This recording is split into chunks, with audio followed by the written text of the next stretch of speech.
Sebastian, it's Sam. I wanted to congratulate you on your 100th episode. So cheers to that, and here's to 100 more. But I also have some familiar faces that want to say a little something to you as well. Oh, hello. Hi, babe. It's your 100th episode. Congratulations. Bravo. You're doing amazing work. I'm so proud of you. I'm so happy for you. I love you so much. But one request. Can you please stop drinking all my wine when you do your podcast? Bam. Mama's wine. I love you. Congrats. Bye-bye. This is Sebastian's dad, Manuel Cosme. I want to congratulate you on your Century podcast. Hey Sebastian, Ava here from Weird Wolves. Congratulations on making it to 100 episodes. You're an awesome guy, so keep it up. Oh, happy 100th episode, Sebastian. From us at Dispositions to you. What's up, Sebastian? Happy 100th episode from Jack's Diaries. See ya. Hey, what's up, Sebastian? It's the Technicolor Nightmare. Congratulations on your 100th podcast episode, bro. Hi, Sebastian. This is Jay from Suicide Freaking, and congratulations on your 100 episode, my man. Let's go! Hey, Sebastian. I just wanted to congratulate you on 100 episodes. Love you so much, dude. Congratulations. What's up, Sebastian? This is Stephen Blake from Animal Sun. Just wanted to say happy 100th episode and can't wait to talk new music with you soon. Steven Seward from Sleep for the Week, wishing the Loud Spot with Sebastian a happy 100th episode. Man, you guys, you yourself are just an amazing person. So happy that we became friends, man. And I told you were going to do great things, and look at you, 100 episodes in. What up, Sebastian? It's Jody and Trey from Transient. I want to say congratulations on your 100th episode. Thank you, man. Congratulations. Looking forward to it tons more, brother. Rock on. Fucking nerd. Hey, Loud Spot. This is Ricky from School for the Deaf. Congratulations on 100 episodes. That's awesome. Keep it up, dude. Cheers. What's up, Loud Spot? This is Scott Grayson from School for the Deaf. So many congratulations on 100 episodes. Here's to many, many more. Happy 100th episode, Sebastian. 007. Fuck you and your mother, too. What's up? This is Evan with Recollection Graphics, and I just wanted to say congratulations to Sebastian on 100 episodes. It's crazy how far you've come, and you are amazing at it. Keep it up, man. I can't wait to see where you go and how much better the show gets in the next 100. Love you, man. Hey, this is Anthony. This is Maddie from Malcontent. Congratulating Sebastian on the 100th episode of The Loud Spot. Hell yeah. Keep it rocking, brother. Hey, it's Tasha D, but I want to give a special congratulations to Sebastian on your 100th episode. Woo! Let's get it!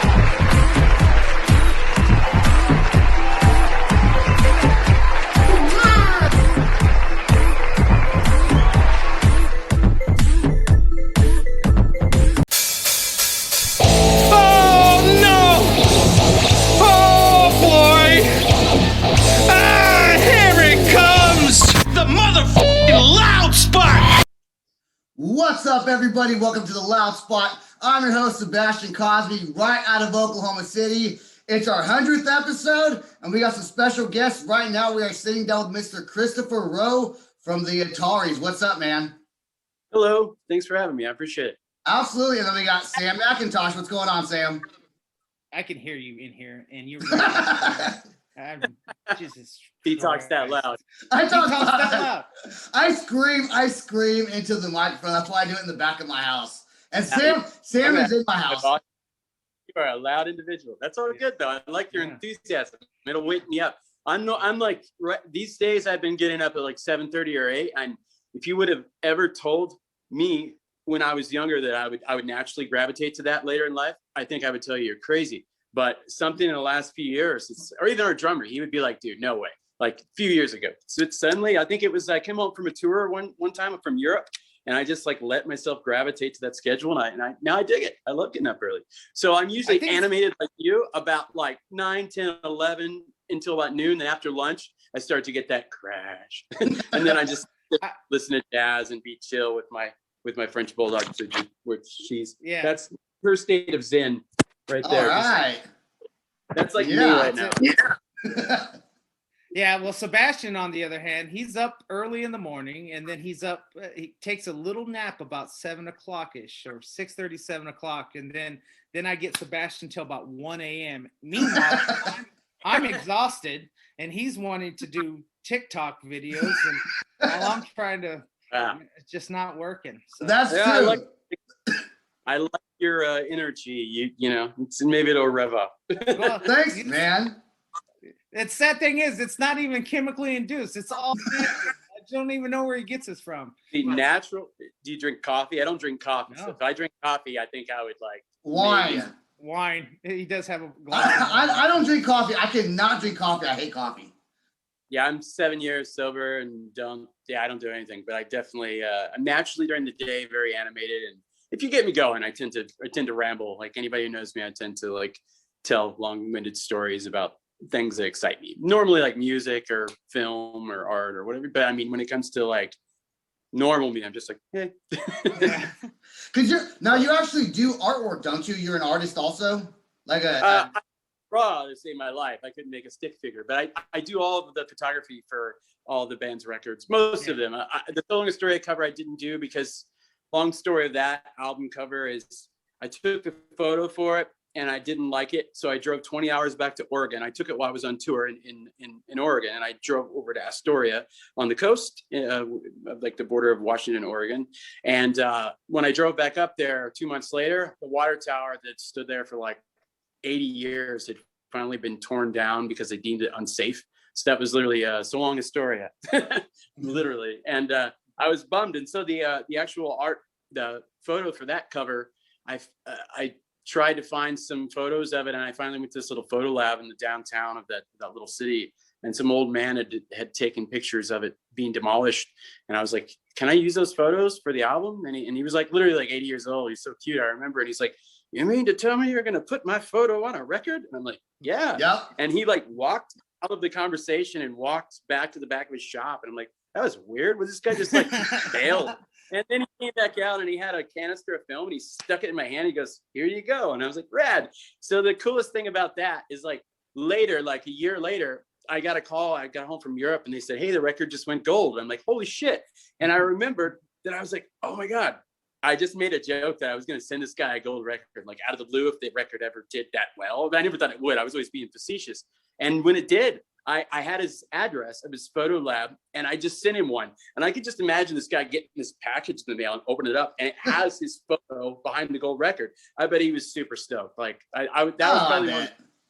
Besides giving one to my great grandmother, who was like my whole life, that was like probably one of the coolest moments of that I remember that I can think about off the top of my head. Yeah, well, you're lucky you didn't go to the back and then say, okay, how much do I charge this guy? Yeah, that. It's just like comes back out 50,000 and you got yourself a deal, and you're like, dude, do you know who I would never. I'd be the last person to ever say, you know, I am. That's like not me. But definitely, yeah, I would have been like, oh, okay. But no, he was just stoked. But I did the Blue Skies album cover and End Is Forever, all the photography and a lot of the photography inside the records too. And I have an Instagram page of all my photography. If anybody wants to check it out, just Christopher. I think it's Christopher the Ataris with a K, or it's Christopher Rowe the Atari. I think it's just Christopher the Ataris. Yeah, I don't even. But yes, that's where I post all my photography stuff. Is it hard? Is it hard to still be inspired to write music after writing music for such a long period of time? That doesn't bother me. I mean, I can kind of like add a post note to that it's hard to write during a pandemic. And hard to write in a time where you're like, any time where you have to force yourself to be inspired, just don't do it. I mean, like Stephen King wrote that book on writing, and he tries to say something like you should at least write a little every day, just like keep the brain going and keep, because obviously some of your writing will be bad. And if you just keep it going and you just keep writing something, that's better than nothing. But I kind of subscribe to that, like, if I really want to get inspired, I'll just go out, get in my van and just go drive around out in the desert, or like, go to places that will inspire me. I tend to like like the things I photograph. I tend to get inspired by the broken down beauty of all these little small towns and things. So I'll go out and take these like kind of photograph journeys where I'll take pictures, and I'll end up like just writing very extreme of consciousness, because that's what I write. I'll just see things that kind of, you know, old buildings or like a bird on a wire over a, you know, something, you know, little things remind me. I try to write my surroundings and just as vivid, detailed writing as I can, and be inspiring. Sometimes if somebody passes away, or if you lose somebody you care about, or if you meet somebody that excites you, like all those things will inspire you. But never force inspiration. But yeah, I've written a lot, and you know, I mean, I've written a lot of new songs, and some of them I've recorded, some I've released. But you know, it's one of those things where I just do it when I enjoy it and when I feel it. And you know, I enjoy touring a lot, and I think the unfortunate part of that is, you know, most bands in a normal time, most bands tour to make a living. And I think the one thing the pandemic has taught me is how to, like, you know, really make a living doing things other than touring, and also how to just like stretch the money that I do make without touring. And and that'll make it easier for when we go back and tour to find time to really balance recording too. Because when you find you're recording yourself, you need money to do that. And a lot of people don't think about that. Like, put out a record. It's like, all right, you gonna pay for it?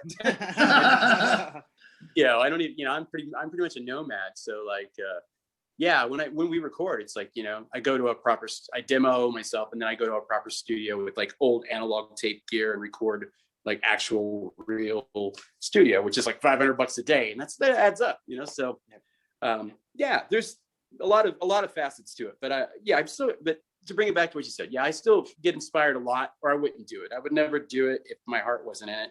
Right. And I still playing all the old songs as much. As a fan of a lot of bands, when people come to see us, I tend to lean on giving the people at least, you know, 75% of the songs I would want to see if I were a fan, you know, and I've got to like say 75, because there's always going to be I try to play the songs that still mean a lot to me and have like a personal, some sort of personal story or lyric.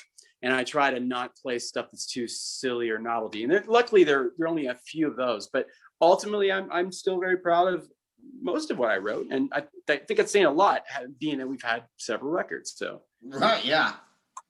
Sam, are you going to say something? Yeah, I was just going to say that at this age, I don't even try to force a turd. So it's that simple.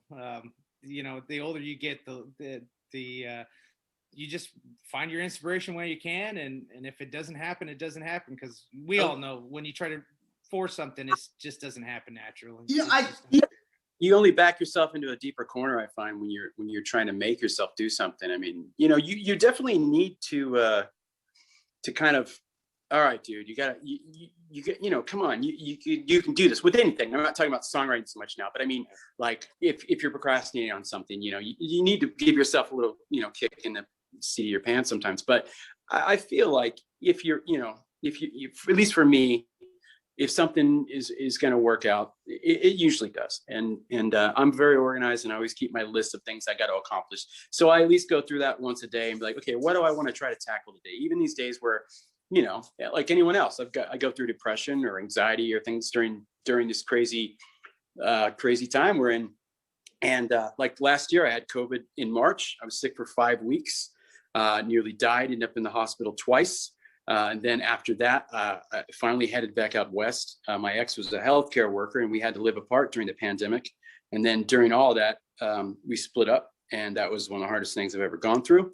And then went out to try to make things right, and ended up getting sick again and had COVID again for 5 weeks in July. Yeah. And tested positive a second time, which I had no idea you could at the time, because it's a learn as you go thing with this virus. And I was to go through one of those or the other at this, you know, is one thing, but to be completely alone, living where you know no one, you can't be around anyone. All you can do is virtually talk to people, and then to like will yourself the strength to try to get through a breakup of someone you've been with nearly 5 years, and also the physical strength to get out of bed and eat with a virus that gives you no strength, and you can barely breathe. So it was a rough year. That is depressing, man. That is depressing. It's like, those were hard times. And yeah, have their hard moments. But what I'm saying is you take those moments and you try to use that as something to motivate you to make yourself better and to move forward.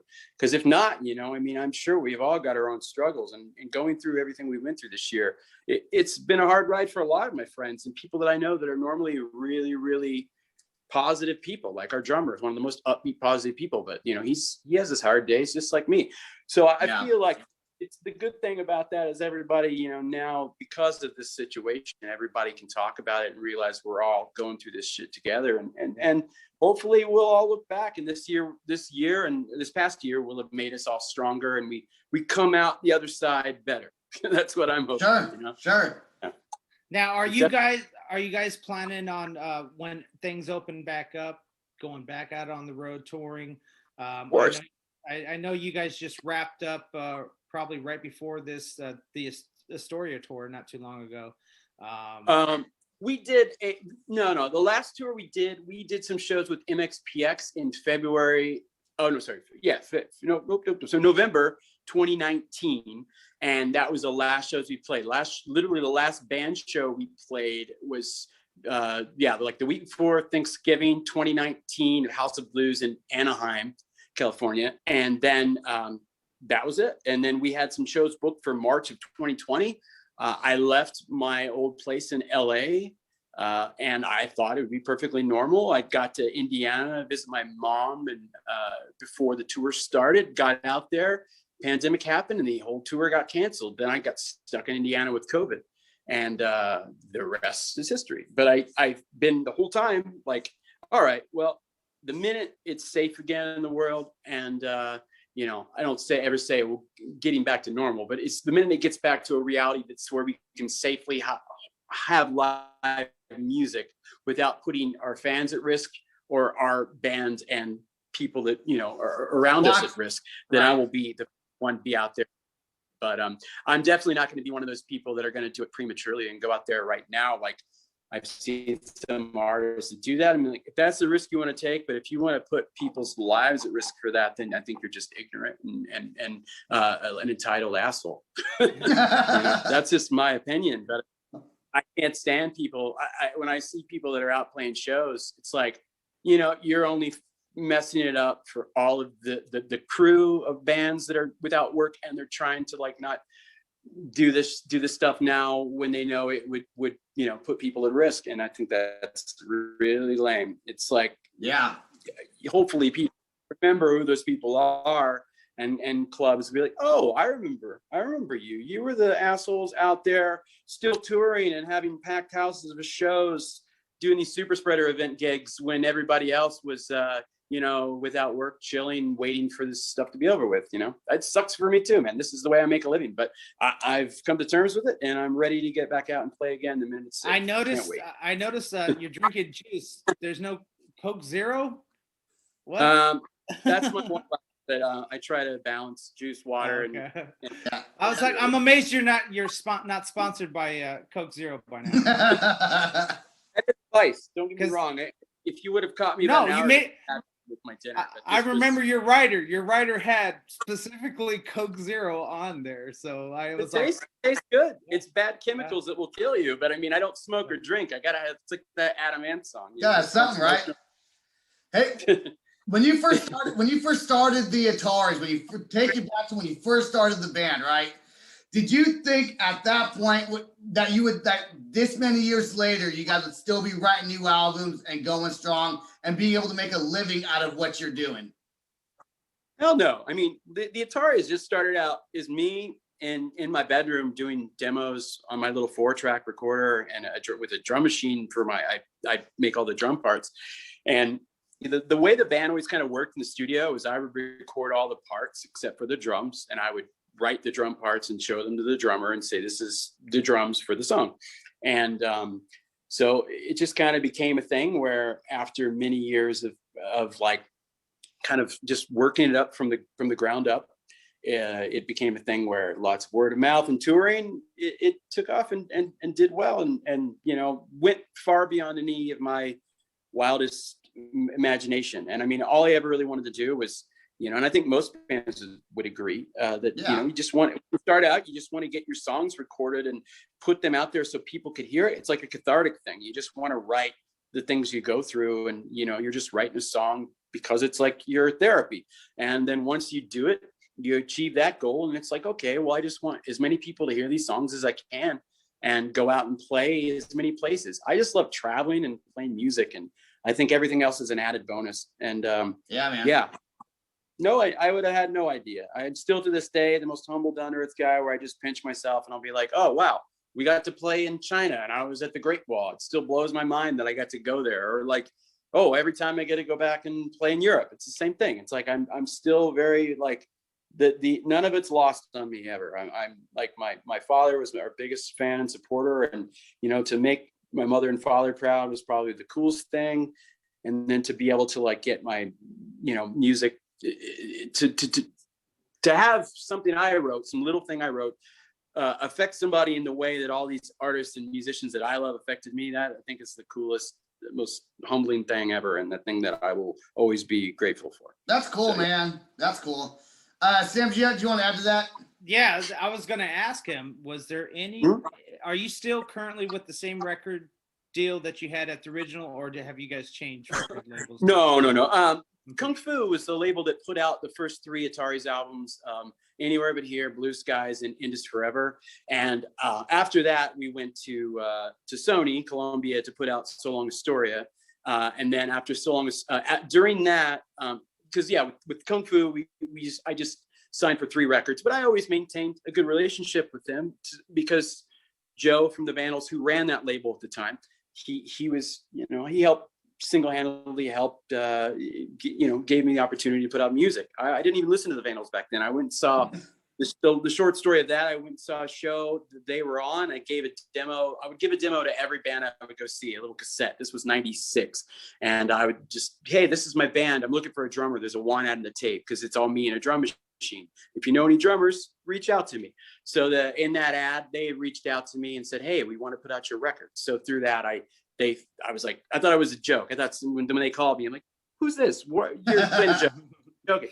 So that's how that happened. And then once we had done the 3 records on Kung Fu, by that point, Indus Forever was released in 99. We were already at a level where we were selling a few 100,000 records on a small independent label where we were the biggest band on that label. So I knew I really needed to go to a label that was a little bit bigger. I mean, around Blue Skies, we were already having major labels that wanted to put out our records, but I didn't want to do that because I thought it was too early. And I just felt like I want to finish these 3 records, keep building this, and then do it organically. What? And then I went to Sony for So Long Astoria, and that was, yes. What you were going to say about it? What year was the first time? What year was it the first time you got signed to a major record label? So Long Astoria was released in 2003. So I believe I signed to Columbia in 2002, but they were like I think I remember Indus Forever came out in 2001. So yeah, is that right? 90 or 99? I don't remember. I'm bad with dates, but I know Astoria came out in 03. So probably would have been around 2002 is when I signed to Columbia. And that was around the time that I just felt like we needed to reach a broader audience, and we did. And then we did 3 singles on that record, In This Diary, and then Boys of Summer became the accidental second single, and then Saddest Song was the 3rd single. And about that time, all the major labels were feeling the blunt of downloading and Napster and LimeWire. So all those major labels started folding from the inside, and we got wind that the president was going to step down, and he was a nice guy. And so I went to him and was like, hey, can we be let go from our contract before you leave? Because we don't want to be stuck here at this label with a bunch of people that don't know us. It's the horror story we hear about. And then the next album gets shelved and you're stuck there. And he's like, sure. And he let us go. So it was like best case scenario. And then we took the record I'd already been recording, and we sold it to a company that was, they mostly managed a lot of bands. They managed like Morrissey and Iron Maiden and Tegan and Sarah and a few bands. But they also put out a lot of records. They were based in the UK, and we put it out with them. But then unfortunately that label folded 5 months later and just became only doing management. So after that, it was like basically like, okay, well, it was like the label thing became less and less relevant. So, when it was time to put out music, I put out things, with people that I like their, like I put out a 7-inch with Vinny from Less Than Jake's old label, Paper and Plastic. I put out some more stuff with Kung Fu, which later got sold to a label called Cleopatra, which put out a lot of like other good records and almost like some indie stuff. And I'm perfectly happy doing it that way. But I mean, when we do another full-length record, I have enough songs for it. But when I finally do that, I'll decide that like where it will go. But Fat just re-released our Look Forward to Failure EP. They put it on vinyl for the first time ever. So, I think nowadays it's just about like, I think for any bands that are putting out music, I think just put out music with someone you feel is going to get it out to people. And I mean, nowadays vinyl is going to sell the most anyway. So if you can find somewhere that has like a good vinyl, then just do it that way. And digital, it's probably the next biggest thing. And nobody. So. Or now I noticed you've been doing a lot of I don't know you've been doing a lot of what? Bandcamp I thought you were gonna say. I'm sorry. No, you've been doing a lot of live. You've been getting on Facebook and whatever program you're using and streaming live from. I think it's your kitchen. Is that where it's at? Yeah, I tuned into one that was in your kitchen. That's all I can tell you. I appreciate it. Yeah, I was doing some live streams on Facebook and Instagram for a while. I've lived in like 4 different places during the pandemic. I've just liked to change it up. It gives me this illusion that I'm still able to travel. So I've just been kind of living in like temporary places. And I've lived all around in some really cool spots during the pandemic. One, I would broadcast from my living room, and then sometimes at the studio, there's a guest house at the studio I record at, and I occasionally am there, and I'll broadcast from the kitchen there because it sounds nice in the kitchen. It's real echoey. But then the last 2 places I've been, because there's been a neighbor in close proximity, I couldn't broadcast in the place. So that's why I haven't broadcast recently, but I'll be in a new spot in like a month maybe, and maybe then I'll do some live streaming again, or I'll find a way to just do it outside. But I need a little break. I think I was doing a lot and I really enjoyed doing it, but like he was saying with the songwriting, I think it's like something where even when I'll go on tour for a month, I'll come home and I won't want to touch a guitar for 2 months. So I'm very like up and down in life like that. Like I'll just need some, I'll get really into something and it's very, not really bipolar. My mother is, but I'm not. I don't think I am. When you were talking about songwriting, I was gonna say back to the very first question I asked you. I'm getting back around to that. I was gonna say, that's the difference between a professional and someone who's like me, who just like writes. Like when I'm writing a song, I'll just try to think of what did I rhyme with that word last time. I can't think of the same things. I can't think of different things over and over again. I just go back to like those one-liners. But that's the difference between someone who's been writing for a long time, and you can find inspiration, like you said, from a bird or sitting on something or driving the road, where I'm like, there's a bird on a wire. Like that's my lyric. You don't even know. I have to wrangle him sometimes. He goes off on these tangents. Hey Sam, what if we do this? What if we do? I do. Yeah, just did 3 things today. Today he came home. What if we do this? Calm down. That's all right. That to me is part of like being inspired. I think as you get older and you like have done like songwriting for a long time, I find that when I first started and you're first learning your craft of how you do something, you write a certain way, and as you get better, you like, okay, what's a more creative way to say this line? And you just learn to be a better editor and a better, just better at really like breaking down and analyzing what you do without overanalyzing. You still got to like do it from the heart. But I mean, and I think the biggest thing too is you just take your inspiration from like music outside of it, other worlds and other places, and inspiration from different books and writers and artists and authors. And you just, the more you put into yourself, the better what you write is going to be, the more inspiration and the more depth. And I think, when you're young, you hear, I don't know, like you're first discovered, when you're like young, you're first discovering some music, it really excites you. And then as your ear gets jaded, you've heard so many things, you just have to like dig deeper, go outside the box. And so, yeah, you just find different things that inspire you. And sometimes I think that broadens what your palette is of what you can write and create. Because when I listen like to what I wrote in '96 and compare that to now, it's two different things, but I feel it's the same person. It's just somebody who grew, or like you've grown and matured. Sure. Yeah, but it's still the channel through me. It just but you do come back around in some ways sometimes. I mean, like I feel in order to I guess how to say this, in order to really, because my musical taste and what I play have always been kind of like they kind of do this.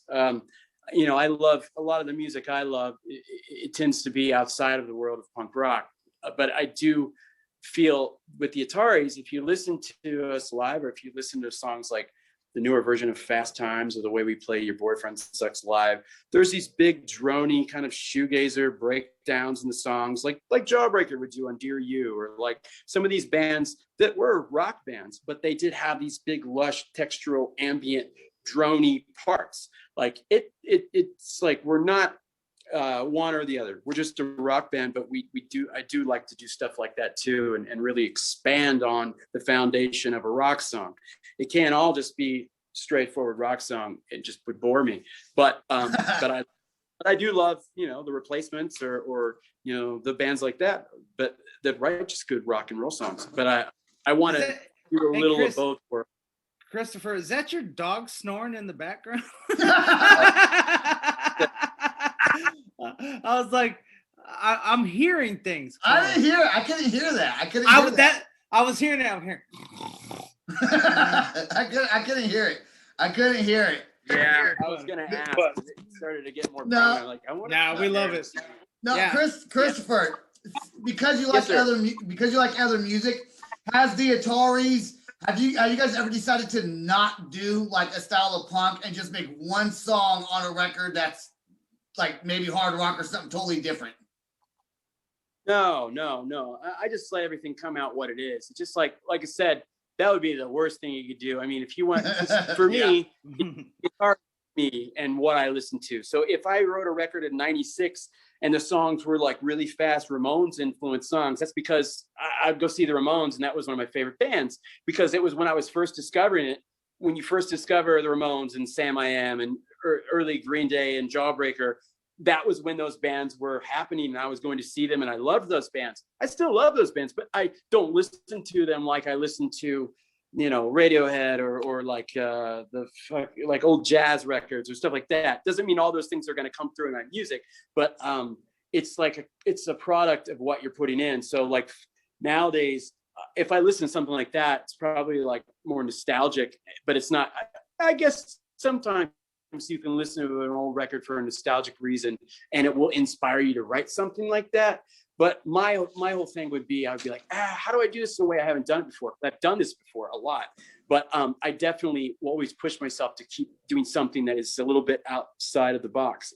But I would never make myself like, you can't write that, because you can write whatever you want, and you know, never care about what people are going to think about it. That's the worst thing you could do. So no gangster rap coming from your band. The Ataris is never going to do gangster rap. No, I just wouldn't be good at it. I mean, I love old hip hop records. I mean, I remember in '82, like listening to some of the early wave of hip hop and thinking it was amazing, and being a little kid and just like, this is great. Like watching Breakin', Beat Street, Crush Groove, and having all my like early hip hop cassettes that, you know, in my jam box and stuff. I loved that as a kid, but you know, that's not something that I feel confident in creating. I'm just not that person as an artist and musician. But I mean, you know, D.D. Ramone did D.D. King. It was terrible, but I mean, at least he did it. Yeah. But I'll leave that for, you know. Yeah. Hey, you and me have something in common, okay? We both shave our heads. We both shave our heads now. Unfortunately, it's not choice. If I had a good hairline, I probably wouldn't shave my head. Just surely, you know. Do people still recognize you at your concerts? Do they recognize you? I mean, I've had a shaved head for several years. So people have been coming to see us for the last several years. Every once in a while, though, I'll get one person that maybe hasn't seen us since I had 2005 when I had hair, and they would be like, oh wow, I didn't recognize you, because I like to sell our merch at the shows. Saves me from taking a merch person, and it's something to do to pass the time, and so every once in a while I'll get that person that will say, hey, oh wow, I didn't know who you were. But that's, I can relate, because when I was a kid, prior to the internet, we would go see bands. Maybe we would have one picture. And I remember seeing the Descendants for the first time. The only picture I had was from a poster from that I got from SST that was from the 80s. And I'm like, you kind of knew who Milo was, but I was there was a picture with Carl with dreadlocks, and he looked super cool. So I'm like, well, he should be the singer though. And we didn't know, because there were VHS tapes and stuff circulating. But I lived in small town Indiana, and there was no internet. There was no when you watched videos, you'd watch it on Night Flight or 120 Minutes, but they play one or two punk videos and nothing like that. So yeah, I'm always like, oh, that's cool. But then again, we're in the days of the internet. All you got to do is you just click and be like, oh, that's what they look like. So I think people are lazier nowadays, but that's cool. There's a lot. I'm definitely lazier. I'm definitely lazier nowadays. Not even gonna lie. Hey, do you have a tour? Good. Do you have a tour that you've ever done that stands out to you out of all these years you guys have been playing? Is there one tour or one festival that you say that was definitely my most memorable time being on stage? That's hard. I mean, because sometimes touring all kind of runs together, but festivals are stressful, and the only cool part of playing festivals is that you sometimes get to play with a lot of artists that you love that you normally wouldn't play with, because it's different genres are mixed. And I like that. I like being able to say oh, I played with, I got to sit and watch Slayer on the side of the stage, or Stephen Malcolmus of Pavement played before us, or you got to see Billy Bragg on the stage, or those things are cool. Or we played across the street when Wilco were playing, and I got to go to that. And that stuff I love. But as far as me, I'd still love just playing intimate dive bar shows, because that's what I like going to the most, and it's the most personal, and it's just my favorite. And we played so many of those, it'd be hard to pick just one. But hate to give an answer of the biggest show we ever played is by far not my favorite, but it's not my least favorite. But we played with the Red Hot Chili Peppers in Cologne, Germany for 65,000 people, and they asked us to open, and that was surreal. But it was more all right, Kris, just get through this. You're going to play 20 minutes for 65 people, which is the population of every person of your town you were born in came out of their house at one time. It was 65,000 people, the town I grew up in. So that was just surreal. But at that point, you're just trying not to die or pass out or have people hate you. And they didn't, but it was still terrifying. So my comfort level's more at a club of 5 to 1,200. And it's people are really excited and having a good time, and that's it. And even small shows, if it's 100 to 300, it's great as long as they're having a good time and they're excited. Then it's fine, And the last show we played before the pandemic, opening for MXPX at House of Blues in Anaheim, that show was great. And it's funny, when I came off stage that night, I'm very morbid and that kind of guy that just always has dark humor. And I joked hey, if this would be our last show, I'd be perfectly fine with that. I think I didn't say it out. I just joked that to myself on my way home. And when the pandemic happened, I remember myself, and I'm like, holy fuck, you made that come true. Good job, Kris. Good job. Yeah. You tour? Do you do a lot of shows with MXPX? You guys play a lot together, don't you? We have, but they just don't do full tours as much anymore, because they all have families and stuff. But they do weekend stuff. They'll do fly in, play a weekend in a city, and then fly out. So they'll do 3 to 5 day weekends, where I still like getting in my van and going out for a month. If we could do a thing with them where I'd be like, come on guys, let's just do a long thing. But that's just not the way they do it. So I can foresee us doing more shows. We were actually maybe planning on some things like that. But at the time, it'll probably just be like short runs or stuff overseas that's like shorter stuff. But yeah, they were the first band to take us overseas. They took us on our first tour abroad to Japan and Australia. I actually have the passport stamps for my passport on my wrist. Cool, man. From that tour. That was a good memory and a really amazing tour. Does the Ataris have any? Have you ever written a song? Maybe you wrote it 15, 16, 17 years ago. Do the Ataris have a song that collectively wrote as a band, or you wrote, that you've never released, but that you love and you wish maybe should get released one day, or could get released one day?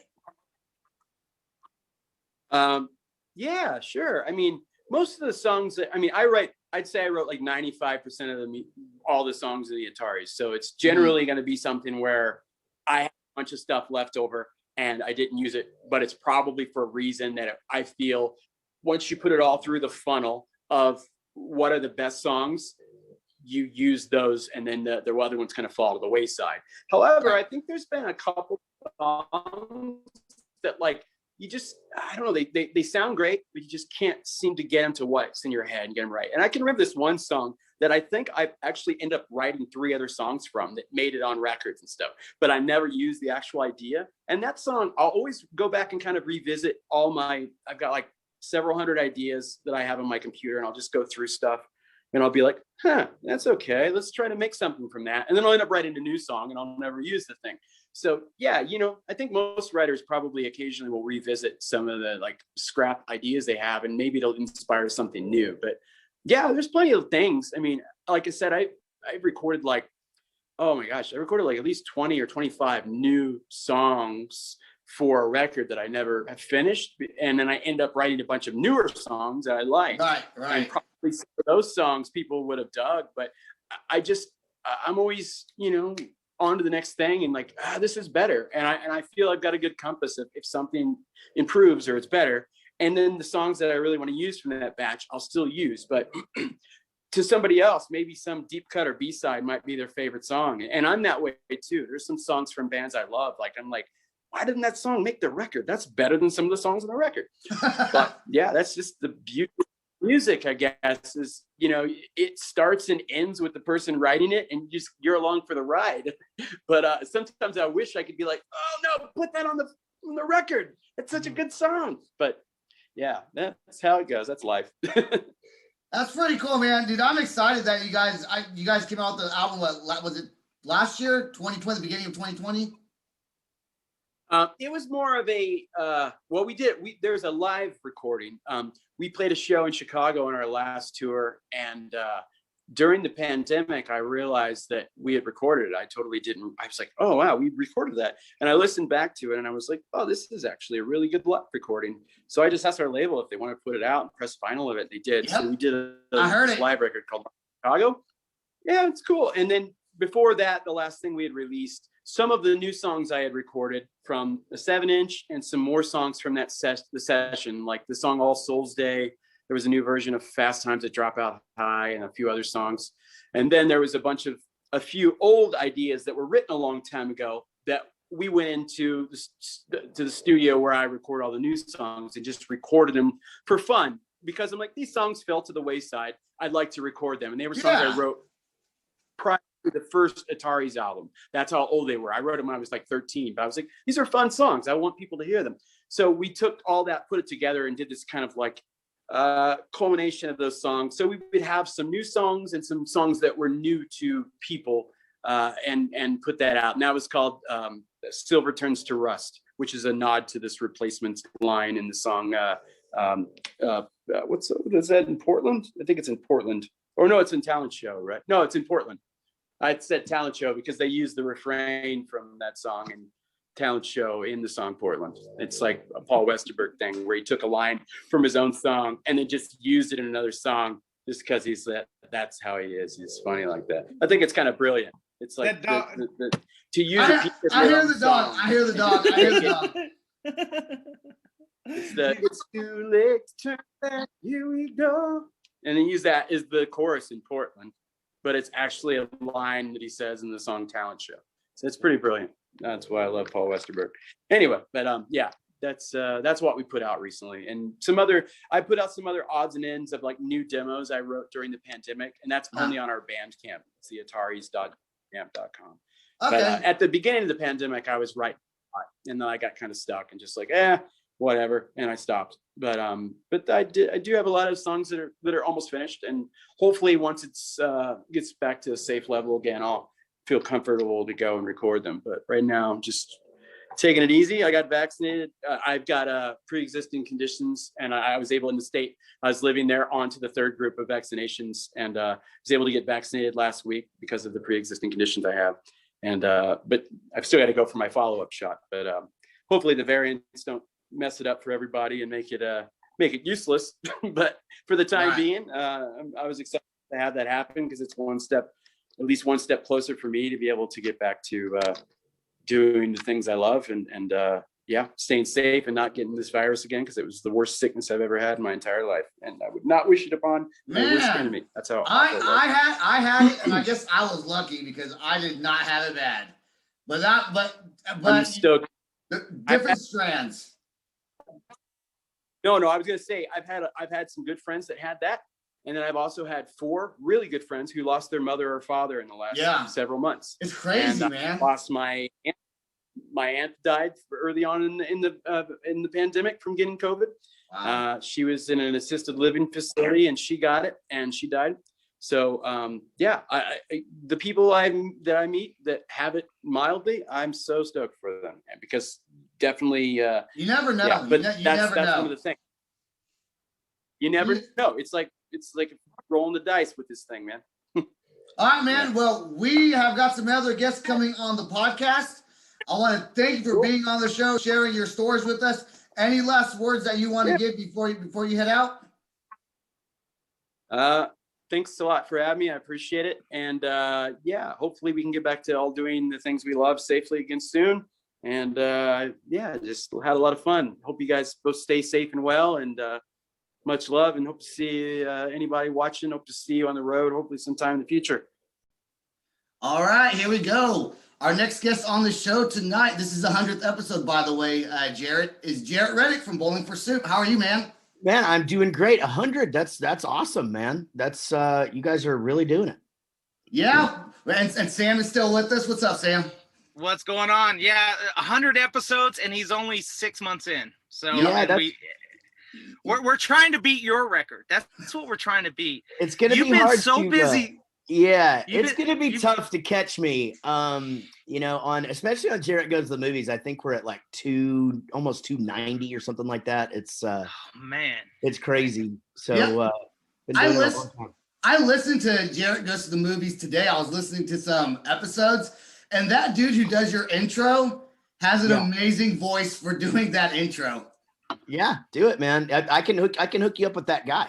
Oh, no. I was thinking, Mama, yours is cool. And I was looking at yours. You're on episode like 200 something. I saw that. And Sam and I were kind of flirting with doing like season 1, season 2. But you don't do that. And I kind of don't see a point in doing that. So why don't you do it either? Okay, so the reason why people do that is it sort of like puts your newer stuff at the front of the queue. Okay. Our show has evolved a lot over 5 years. I mean, it is way better now than it was. It's a completely different show than it started out to be. And so it's something that we've thought about. What I did was I went back and took like the first 20, I think I did 20 at first, then 40. And I just archived those, and you can only get those if you're a Patreon supporter kind of thing. But the season thing, again, we actually do that in Jaret Goes to the Movies. Actually, now that I think about it, we are on season 3. Rockstar Dad Show, we don't do seasons. We're also a weekly radio show on Adobe. So it's kind of not really any point to doing that. Yeah, I noticed that Kris's beard has gotten longer. I mean, yes. Is he planning on growing that all the way to the knees? Is that his plan? It's funny about that beard. I don't really know if I've ever told this story, but I have a lot of guilt where that beard is concerned because we did a photo shoot one time, when he had first grown that thing out. And this has been a few years. It's probably been 10, 11 years ago. And he had this rockin' beard, and we did a photo shoot, and our managers were like, you guys just look like a bunch of old men, like Kris has got to get rid of the beard, and you guys need to cut your hair, blah, blah, like you don't look like a punk rock band anymore. And I actually convinced him to shave it. And now that we are old men, and it's such a part of who he is, I have so much guilt for making him shave that off. At one point, because he really didn't want to. So we embraced that son of a bitch. We're like, let that beard fly. Yeah, because you guys can rub the bellies for Buddha, but I think it stroked the beard for. Man, I'll tell you, there's no telling what's in there, though, man. I mean, like he moves a certain way. You can see soy sauce and syrup, and cheese, and just all that. I mean, it's like that.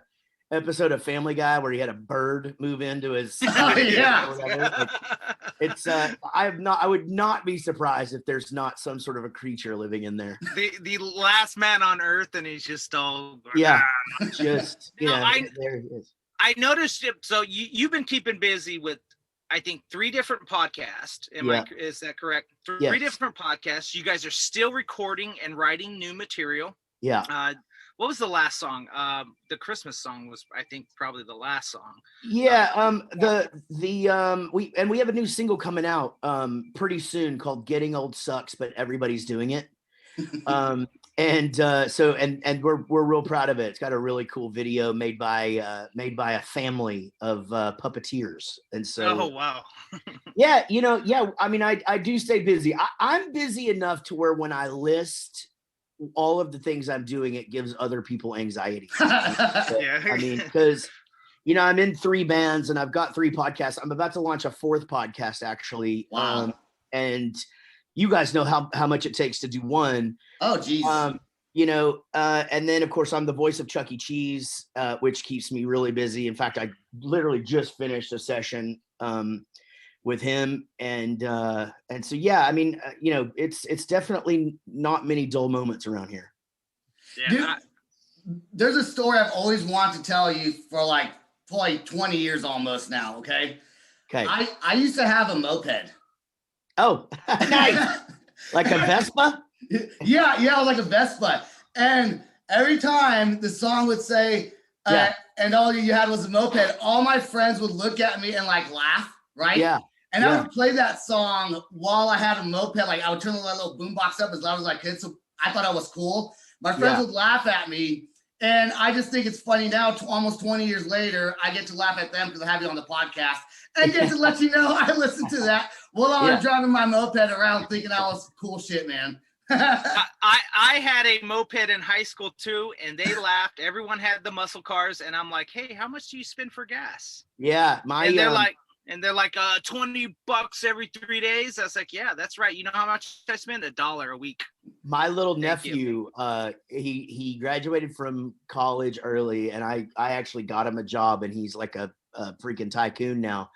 But he started driving a scooter everywhere, and he owns rental properties and shit now. So it's like, I mean, it's not the worst idea in the world. I'd actually like to have one to scoot around the neighborhood on him. Yeah. It'd be like like the old dudes in the parade throwing candy to the kids, just on the little motorcycles. All my friends made fun of me, but they all wanted to ride it. They all wanted to ride it, and that's kind of how it worked. It was awesome though, man. Okay, now going back to the podcast. We were talking about StreamYard versus Zoom earlier. Yeah. And Sam got me onto StreamYard, and I was watching a Bowling for Soup. You guys did a live stream. I think it was, I know it was shown on Facebook, and you had it all decorated, and I was wondering how you did that until Sam introduced me to StreamYard. That is legit.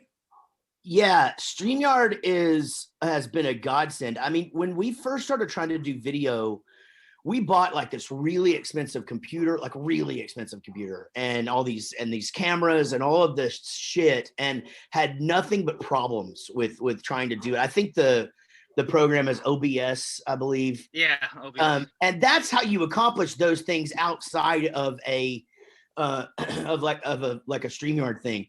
And I actually discovered StreamYard by accident. Somebody else was interviewing me, and I'm just like, man, what is this? And they didn't even use all the features. So I got on there and started using it, and I just started finding all this. Wait a minute, you can do that. You can have video, and you can have this and this and this. And so it's really made our lives really, really easy. I mean, as far as all of the shows, because again, they look cool, so like when your guest comes on, it seems legit, and I don't release all of my everything video wise, but we do use some of it for promo. So like Jaret Goes to the Movies, we'll do a promo thing, and it'll have, it's all the purple boxes and everybody's lighting is good and stuff. So yeah, man, it's super, super easy. So anybody out there thinking about starting a podcast, that definitely, I have not found anything better than StreamYard for sure. No. And don't forget, we have referral codes, both Jaret and us. So hit us up. There you go. You'll save they get I think $10 off, and we get $10. So see, I didn't even know that. I was referred from a gentleman in the podcast community. I just asked him straight up, what are you using? I mean, so crystal clear, and he's using just his regular old 720p camera, but it looks so crystal clear. So yeah, he told me, and I started messing around with it a little bit, introduced and said, hey, I think this is the route we need to go. No more Zoom. We're done with Zoom. And more importantly, as Sebastian was saying earlier, it records for you, and so you have a backup if you forget to record on your computer, which I need that, and you need that apparently. Yeah, it is definitely something that has come in very handy. Well, also it's like I guess this is just another just lesson learned thing, but like I started having some computer issues, and my computer would like lock up in the middle of a conversation or something, and I wouldn't notice for 20 minutes. And now I've got that StreamYard audio. I can just go in there and plug that in there. Dude, that is so, that's actually happened to me before on a couple of bands. And luckily I had a co-host who was carrying the conversation as well. And I was saying things, but you couldn't tell, luckily on that one. But yeah, we're switching to StreamYard. I also want to ask you though, besides the podcast, I saw you guys did have planned I think it was going to be a tour in Europe, right? This summer? Yeah, we were supposed to go in May, and we've had to push that back a year. So I'm hoping that we'll get back to playing actual shows late summer, but definitely no major touring until next year, which is really weird. It's been almost a year since we were on stage for the last time. So it's just a bizarre, it's funny if you start to think about the math of it all. It's like we've been together 27 years. It's like a year is a good portion of, what we've got left. You know what I'm saying? Like, it's like, so, our 26th year was pretty much just spent sitting at home. Sitting at home doing 1,000 things, but yeah. But yeah, I think we're going to do another live stream show for our birthday, which is in June. And then we have some shows that were rescheduled from last summer, like end of August, early September. Those will be sort of our first ones back if things continue to go in the direction that they're going. But Jesus. What about teaming up with other bands like Mike from MXPX and I don't know, Kris from the Ataris and all of those guys, and almost making a festival, an old school 2000 band festival kind of thing? Yeah. I mean, that's definitely something that actually is funny. We were actually working on something like that to do here and in Houston, and Dallas and in Houston when all this happened, and it just kind of fell by the wayside. I mean, I'll be honest with you about things like that. I don't think you're going to see concerts like that for a while. Nobody's going to take that kind of risk. No, I'm talking about online. Online. Yeah, totally. Yeah. So big festival. Big online. Yeah, there's been a few of those, and they do work. It's funny. Even through all of this, you would think most people would be fairly easy to convert to watching shows online.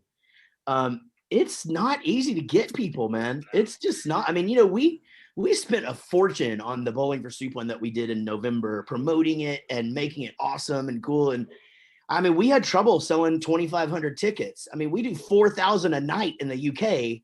It's like, and we're big in like 5 countries. I was like, you would think we'd have 30 or 40,000 people watching, and you just can't convince people. No. Yeah, I think the biggest thing is they want to feel it. There's an experience that happens with concerts that you can't online doesn't quite give it.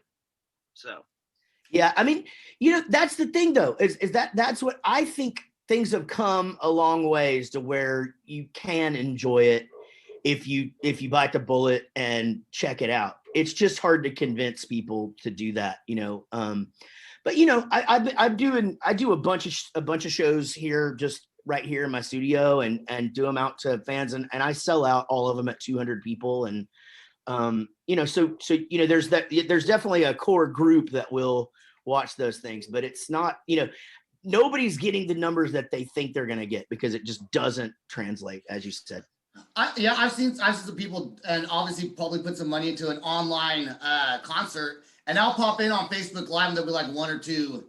Of course, they're not Bowling for Soup, but still, it's like if you're spending the money to do this, you would think that hopefully your fans would want to pop in for a second. But going to a live concert the energy is more there, obviously, with the live show than online. For sure. I mean, there's definitely, and that's part of it, right? Is being there with your buds and having some beers and, just as you said, feeling it, Sam, I get that. It's just, I guess as an entertainer, you kind of want to use the outlets that you have. And, you just want people, it's like you want to just take people and go, listen, this is all we've got. We need this. Buy my merchandise, please. Yeah. I mean, there's been, there's good ways to get creative. I mean, we got a thing that we're doing right now where we're doing these happy hours, and they're limited to 30 people. And in order to go, you get a ticket, but in order to get a ticket, you got to buy a pack of like a bulk pack of merch. So like, so the tickets are between like $75 and $150, but you get a shitload of cool stuff, and you get to come and hang out with us. And it's not, thousands of people, it's 30. So everybody is going to get to talk and, ask questions or hear stories or whatever. But you just got to get creative to support the family these days, and it's just, some of it works and some of it doesn't. That's a great idea what you just said. I do want to ask you, because you guys are still writing new songs and you got to continue to. I just heard a piano album earlier today. Yeah. That was out in 2019. And my wife's like, ooh, are you listening to classical music now? Yeah. And I was like, no, I'm listening to Bowling for Soup on the piano. Yeah. It's like, so my idea is like, do an album we did 2 albums of piano stuff. They're called A Nice Night for an Evening, Volume 1 and 2. And it's Bowling for Soup songs played just on a single piano. So like people have it playing at their wedding, like while the guests are coming in, people play it in the nursery of their baby, and things like that. Because quite frankly, like if you didn't know it was Bowling for Soup, you would, as you said, you would just think you were listening to some classical piano stuff. Because it even takes a minute for me to figure out what song it is sometimes. Dude, is My Weena on that album? That's such a cool song. Yeah. And there's some good ones, and we did I'm Gay on there too. And so that was part of the fun, is like you do the ones that people would expect, but also just do outlandish songs on there too that people wouldn't expect to hear, Dude, go ahead. Yeah, I can tell you right now, 1985, every time that plays, because I ruined myself by making that my ringtone in like 2016, that every time I heard, and I've changed it since then, but every time I hear that song, I look for my phone. Oh, yeah. I got that Pavlov's dog. I start salivating and looking for my treat. Yeah, so, that's funny you say that. I used to have a Perry Grip song he has this song called Fried Chicken, and I had that for my ringtone forever. And I have that same thing when that pops up. My kids are listening to Perry Grip, and I start looking for my phone. I'm like, wait a minute, my ringer's not ever on. I don't talk on that thing. Dude, so with your new songs that are coming out, when you go back on stage, right? Yeah. Of course, you have to play the old fan favorites that everyone likes. But do you try to intermingle in or intertwine your newer songs also, like at the beginning of the concert? So this is a very valuable lesson for all musicians who have a hit. That's all people want to hear. And so we have a few of them. So pretty much an hour of our 75 to 90-minute set is decided whether we want to do that or not. These are the songs we're playing no matter what. They were on the radio. This is why people are buying tickets. You know, the last thing I even like as a punter, like somebody that's going to shows, and they're just like, hey, we're working on a new album. Here's, 7 new songs. And you're just like, okay, I'm going to head to the bar and maybe hit the restroom real quick. So but to answer your question, 1 or 2, like basically when we do a new record, we'll play 1 or 2 of the new songs. Now, since it's a single driven world now, like our last big single was Alexa Bliss. Oh, never mind. That's so nice. Yeah, I know. I'm sorry. Alexa off. Bitch! And so knock it off. Yeah. And so we play that one when we play live, and that was a big single for us.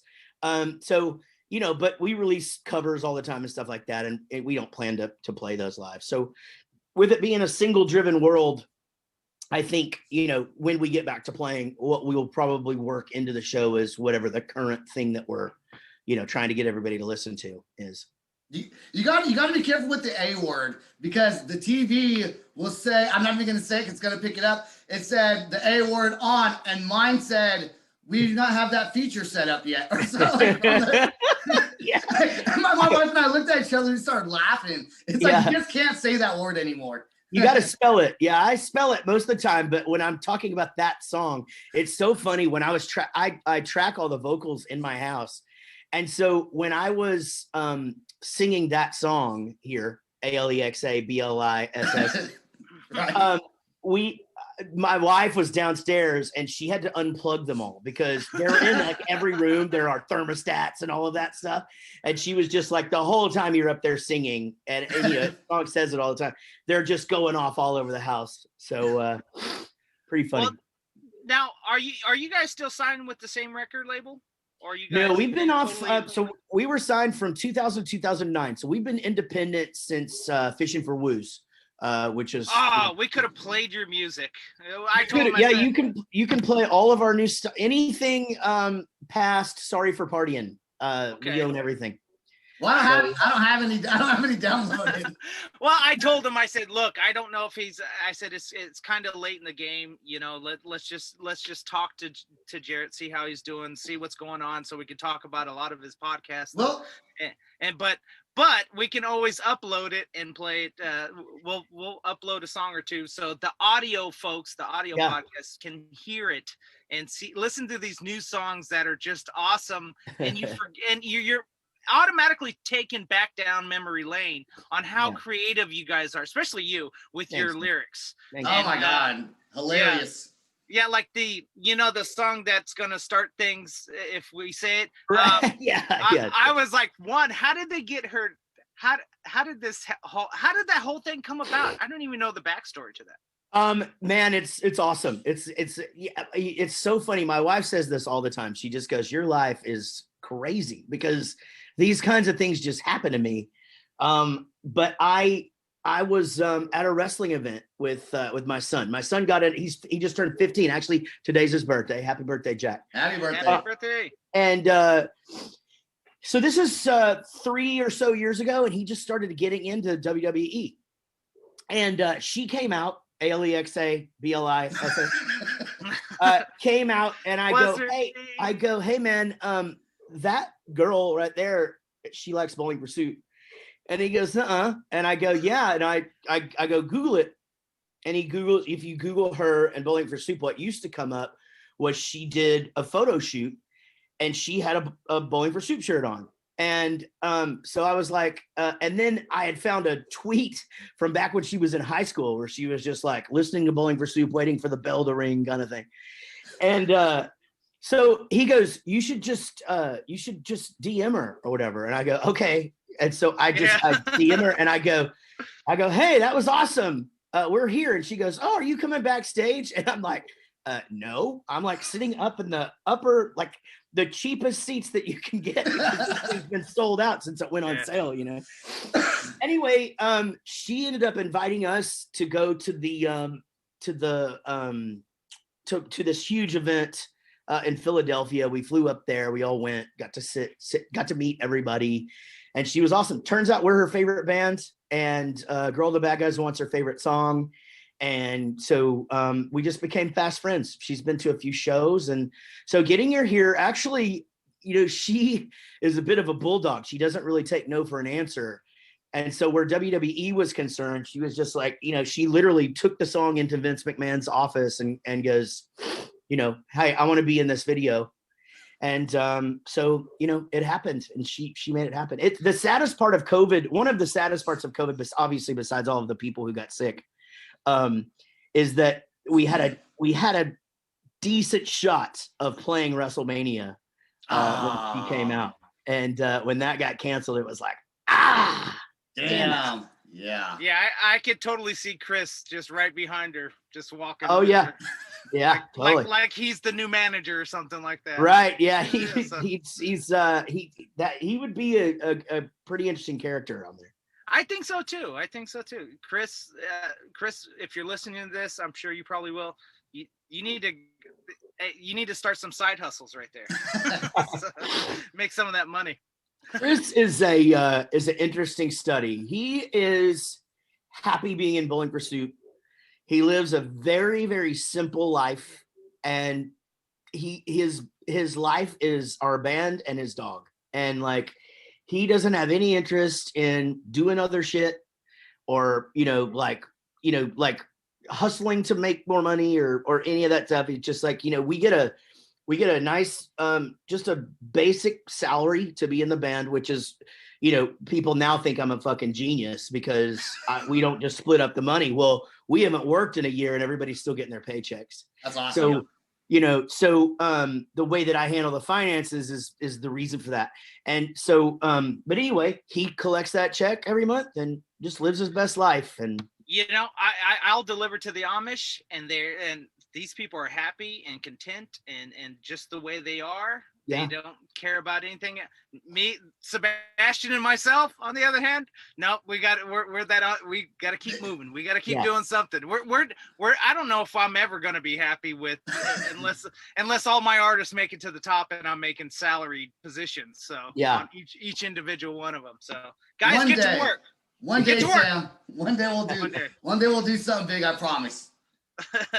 We're getting kind of old for it, but I think we're going to be okay. I think we're in our 40s, so same. And I'm pushing 50, so it goes by quick, man.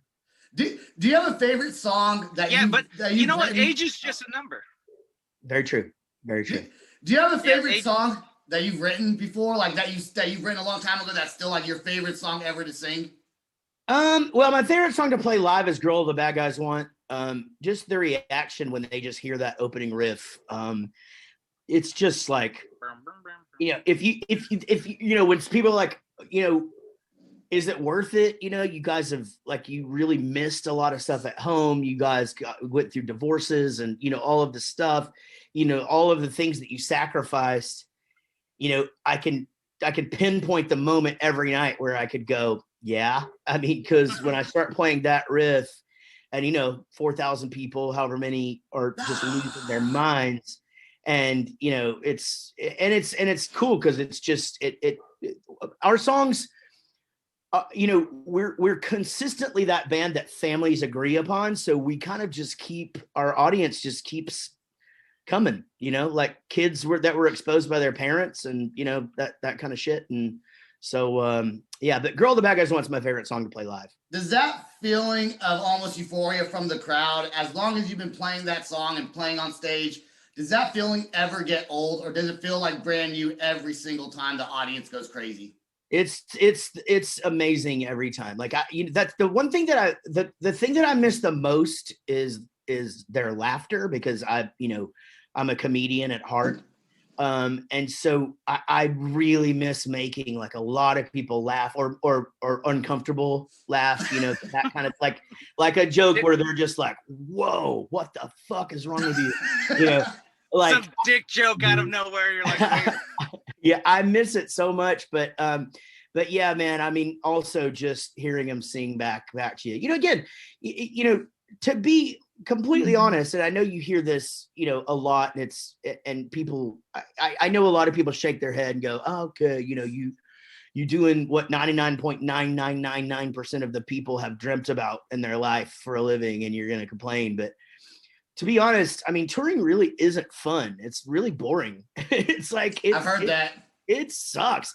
And I mean, you're tired and you're hungover because really all there is to do is drink, and I mean, it's not that much fun, but you get an hour and a half a day that's just better than any drug I could imagine, and that's kind of what keeps you doing it, well, that, and you got to survive, and this is what we've chosen to do. But for the most part, people are just like, oh, you guys get out and see stuff. Hell no, we don't do shit. Like, we don't do anything. Like, it's such a pain in the ass even today. It's gotten better with like Uber and things like that, but I think we're just over it.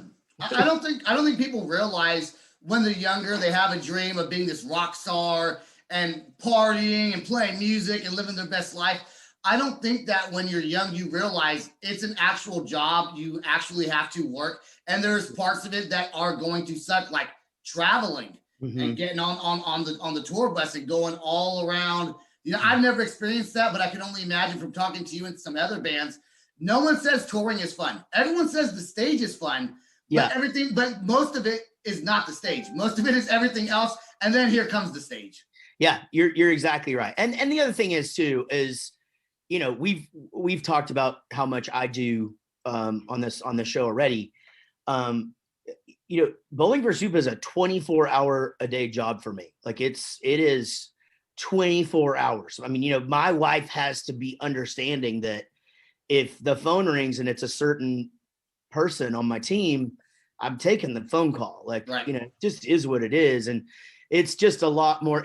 Being in a band, it's a lot more than just writing great songs and being able to play them. It's a lot. There's a lot that goes into it. A quick question. Maybe you can help educate a lot of these younger bands, because that's what we tend to do in this industry, is try to teach these younger bands things. Let's talk about the rough idea of the money that's behind of a push. Like, for example, when you were with a record label, they were spending great loads of money to push your music out to the public so it can get listened, absorbed, record or radio stations, stuff like that, marketing, photos.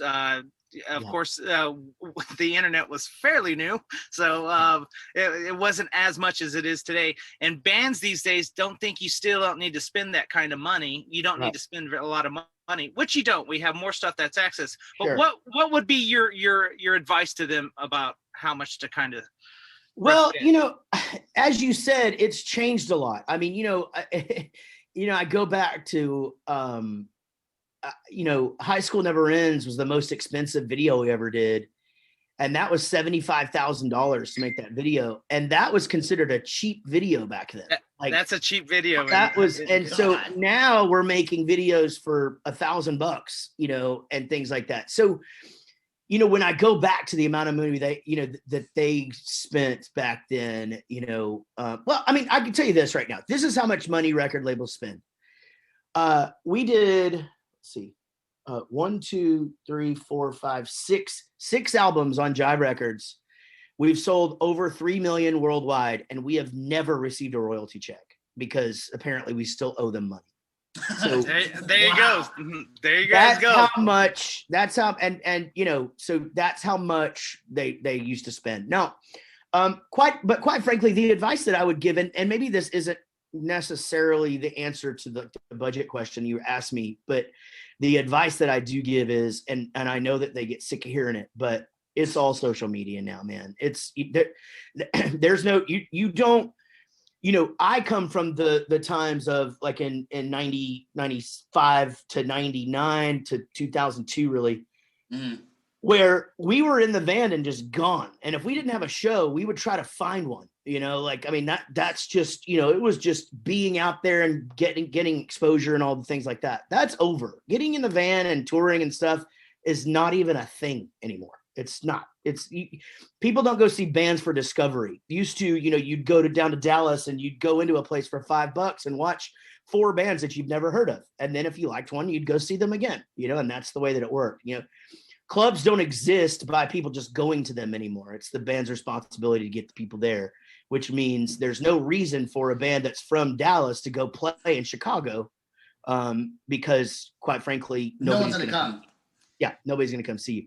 So where that effort now is, and it's way cheaper, is building your social media and creating content, and just content. And, we do a lot, but even I beat myself up all the time. Just like, man, I got to get back on TikTok and this and this, it's just, like I said, it's a full-time job. But that's the thing. Like, labels won't even look at bands that are good anymore unless their social media numbers There's too many good bands out there. And if social media is not big enough, that means you don't have a following. And there's on TikTok, I saw a buddy on Facebook posted a thing. Said, if you're over 30 and you're on TikTok, that's kind of cringy. So what I did was I found like 5 of my TikTok videos and commented on his post. Yeah. Look, I sort of see where he's coming from, but I do too. In our industry, that's not true. So, I wouldn't be on there let's be honest, I wouldn't be on Facebook if I didn't have to be. I wouldn't be on Instagram if I didn't have to be. It's a pain in the ass, to be honest. Like, it's legitimate work, like, I can't figure out why a picture of my cat gets 1,300 likes. And then this thing that I post that's really kick ass about music gets fucking 7 likes. I know why. You and Kris need to show your boobs. Yeah, we got to show more boobs. Yeah, they're out there. Let's face it. I don't know that any band's been naked on the in photos more than us. So Hey, it sells records. I'm gonna change out one of my signs. I'm gonna put a Bowling for Soup sign back there. I think that'd be pretty cool. You got to do it. Yeah, I will do it. I said it, so now I have to do it. Yeah, you do. Yeah. Spec pictures. Why don't we get a signed one from the band? I will send you one. Yeah, you got my number. Send me your address, and I will send one over. Yep, and make sure that there's dick pics to go along with it. For sure. That way, I'm gonna play one of your songs when we end the podcast. Which one is one of your favorite newer songs that you would want us to play? Let's go ahead and play the one we've been talking about, actually. Okay. I mean, that's honestly, we do have new stuff coming out, but that was released about a year ago. And that's, but like I said, anybody who, if you follow us on Spotify or Apple Music or whatever, we're releasing stuff all the time. I mean, we released a bunch of cover songs over the last year. We have another one coming out. Speaking of Oklahoma, we have we're doing a song with Hanson. And so we're doing a cover song, and they're going to feature on it. Are they from Oklahoma? They're from Tulsa. Yeah. I didn't know that. Yeah. And so that's so people can look out for that. It's going to be really cool. I tell you, one of the covers that I like currently right now is Erase Me. That is one of the best covers from a Kid Cudi. And I heard the backstory. It came from Kris. Chris Burney. I was literally just about to give him credit. He was adamant that we do that song, and all of us were just like, I don't know, man. Like I don't really know. And then one day I was just like, okay, I think maybe I hear it now. And it was well received. And you have local boy 10K on it. So 10K Cash is on there, Texan. And, he's the guy's, a TikTok sensation. he created like a couple of dances and stuff. But I mean, he absolutely nailed it. You know, we had several people in mind for that. And then when I heard his style, I was just like, man, this is going to be it. And yeah, he did it. He did a great job. Yeah, you guys did an awesome job to it, because like I thought it was good. When I saw it, I was like, oh no. Yeah. And then I listened to it and I was like, holy shit, never mind. I take that all back. Yeah, so. It's funny, man. That's been a super successful one for us for sure. It's it did really, really well. Dude, I tried to create my own TikTok dance. It's not picking up. Can't get it going. I can't dance. My daughter can do the whole little, you know, twerky thingies, whatever it's called. Yeah. And then I try to do it, and I'm like, maybe people will like what I'm doing instead. And no one likes what I'm doing instead. It doesn't go well. No, it's I think I've tried to floss once, and it's about as successful as getting me to floss my teeth. It just doesn't work. Yeah, man. I think we had a great podcast episode. I think we're about to wrap it up. Well, let people know, Jaret, where they can find you, your podcasts, if you can plug in your podcasts. Well, luckily for me, I have done some more work during this lockdown, and I have a brand new website, jaretreddick.com, and you can find everything that I do on there. Nice. All of my podcasts. You can even see like some of the cool voiceover stuff that I do, some commercials and things. And there's some Chuck E. Cheese stuff and Phineas and Ferb stuff on there. And so yeah. And then obviously bowlingforsuit.com if you're interested in checking out what we're up to. And jaretreddick.com. Yeah, you guys got to go support these guys still to this day. They're still with us. So still here. I love it when like, oh, he passed away. Jesus Christ. You know, and then they're like, oh man, I forgot all about that band. Well, you stop looking for them. They're right in front of your face. They're releasing stuff. Go to a concert when it opens back up. Watch a podcast. Watch one of your live events coming up. Buy a ticket to these guys' show. Keep supporting them so they can still keep doing what they're doing. And Absolutely. Kris can go pet his dog. Thank you for that. Hey, and I don't want you to go anywhere just yet. I'm going to have you do something for us. Right me on the podcast. Thanks everyone for listening to the podcast. I don't know